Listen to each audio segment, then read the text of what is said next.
Hi, we're going to be discussing equations when we have fractions to work with inside of them. So I just want to make clear we start with what I mentioned. I like seeing a lined up equal sign. It always makes solving equations that much easier to understand. So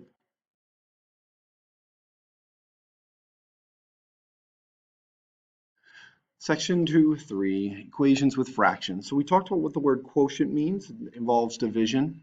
So we have a numerator and denominator. We always want to try to have the numerator in the variable in the numerator.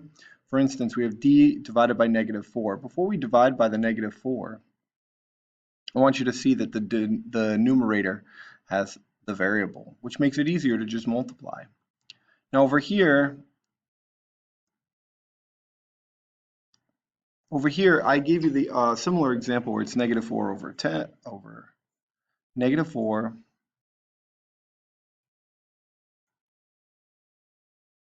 over d equals 10.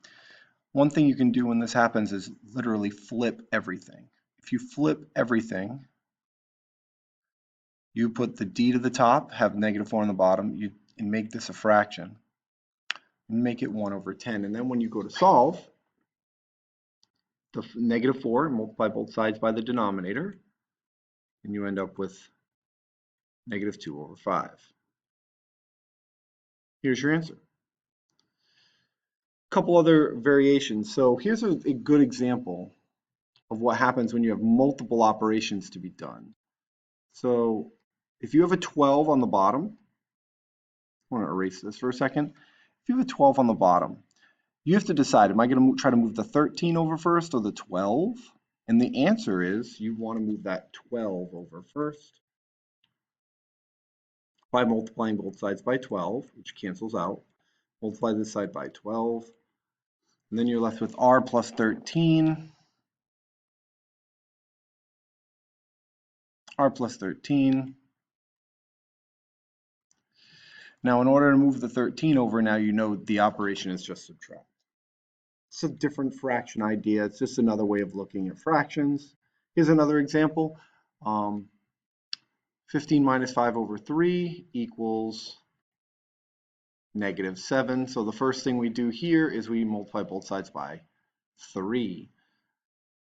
This 3 gets eliminated, so we're left with just 15 minus x equals -21, then minus 15 from both sides. And then we have -x equals -36. Correct answer is 36. So here's a really good tip. So if you ever have an example that has multiple fractions, so we have a 2 and an 8 as our denominator. Here's the trick. If that ever happens, all you have to do is you want to turn it into a regular everyday problem. You want to turn it into a problem that does no fractions? Multiply everything by the LCD, the least common denominator, in this case, 8. So if you multiply this by 8, you get 8 over 2. You multiply this by 8, you get 8 over 1. You multiply this by 8, you get 56 over 8. And when you simplify it, you have a normal everyday problem. Easy. All right.